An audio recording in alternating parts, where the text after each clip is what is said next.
Welcome to Radha channel. ನೋಡಿ friends, ನಾನಿವತ್ತು ದದ್ದೋಜನ ಹೇಳಿ ಆಂಧ್ರದಲ್ಲಿ ದೇವಸ್ಥಾನದಲ್ಲೆಲ್ಲ ಇದು ಮಾಡೇ ಮಾಡ್ತಾರೆ ಫ್ರೆಂಡ್ಸ್, ಪ್ರಸಾದವಾಗಿ ಕೊಡ್ತಾರೆ ಅಲ್ಲಿ.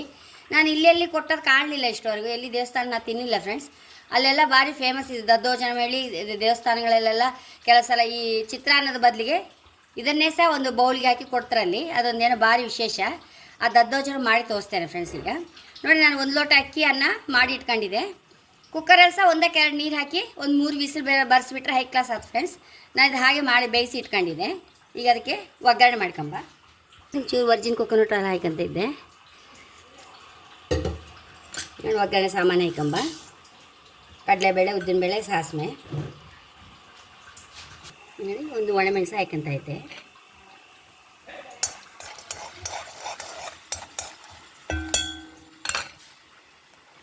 ಫ್ರೆಂಡ್ಸ್, ಸಾಸಿವೆ ಹುಟ್ಟುವಾಗ ಗೇರು ಬೀಜ ಹಾಕೊಂಡ್ಬಿಡೋ. ನೋಡಿ ಹುಟ್ಟುತ್ತೈತಲ್ಲ, ಗೇರು ಬೀಜ ಹಾಕೊಂಬ.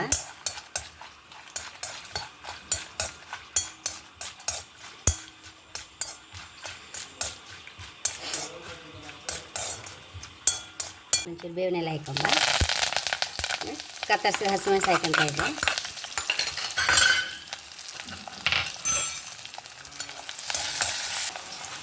ಫ್ರೆಂಡ್ಸ್, ಒಂಚೂರು ಹಿಂಗೆ ನೀರು ಹಾಕಂತ ಇದ್ದೆ ಒಗ್ಗರಣೆಗೆ.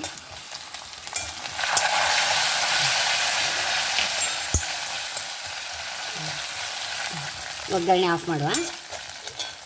1.5 ಕಪ್ ಅಷ್ಟು ಮೊಸರು ಹಾಕೊಂಬ.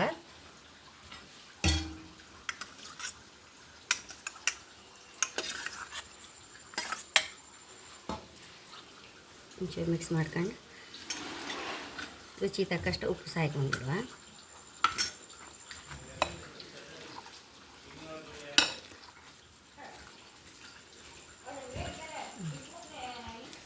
ಒಗ್ಗರಣೆ ಸಹ ಹಾಕೊಂಡ್ಬಿಡುವ.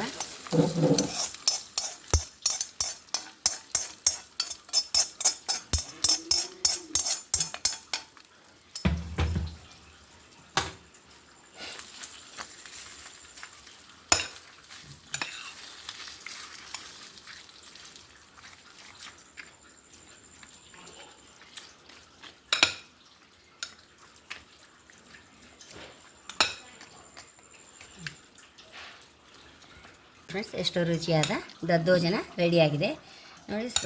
ಕೆಲವರು ಬೇಕಾದ್ರೆ ನೆಲಕಡಲೆ ಸಹ ಹಾಕ್ಕೊಳ್ಬೋದು ಫ್ರೆಂಡ್ಸ್. ನಾನು ಗೇರು ಬೀಜ ಹಾಕಿದ್ದು. ನೆಲಕಡಲೆ, ಗೇರು ಬೀಜ ಎಲ್ಲ ಸಹ ಹಾಕ್ತಾರೆ. ನನಗೆ ಗೇರು ಬೀಜ ಒಳ್ಳೆ ಮ್ಯಾಚ್ ಆಗ್ತಾ ಅನಿಸಿತ್ತು, ಅದಕ್ಕೆ ನಾನು ಗೇರು ಬೀಜ ಮಾತ್ರ ಹಾಕಿದ್ದೆ. ನೋಡಿ, ದೇವಸ್ಥಾನ ಸ್ಟೈಲಲ್ಲಿ ದದ್ದೋಜನ ರೆಡಿಯಾಗಿದೆ. High class friends. ನಮಗೆ ಕೆಲವು ಸಲ ಅಡುಗೆ ಮಾಡಲಿಕ್ಕೆ ಬೋರ್ ಆದರೆ ರಾತ್ರಿಗಟ್ಟಲೆ ಇದನ್ನು ಮಾಡಿ ಇಟ್ಕೊಂಡ್ಬಿಟ್ರೆ ಮಕ್ಕಳಿಗೆಲ್ಲ ಸಹ ಇಷ್ಟ ಆಗುತ್ತೆ ಫ್ರೆಂಡ್ಸ್. ಬೇರೆ ಅಡುಗೆ ಮಾಡಬೇಕಂತ ಇಲ್ಲ, ಒಂದು ಉಪ್ಪಿನಕಾಯಿ ಮತ್ತು ದದ್ದೋಜನ ಇದ್ದರೆ ಅಷ್ಟೇ ಸಾಕು. ಹಾಗೆ ನನ್ನ ಚಾನಲ್ ಇಷ್ಟ ಆದರೆ ಸಬ್ಸ್ಕ್ರೈಬ್ ಮಾಡಿ, ಲೈಕ್ ಮಾಡಿ, ಕಾಮೆಂಟ್ ಮಾಡೋದಂತ ಮರಲೇಬೇಡಿ. Thank you.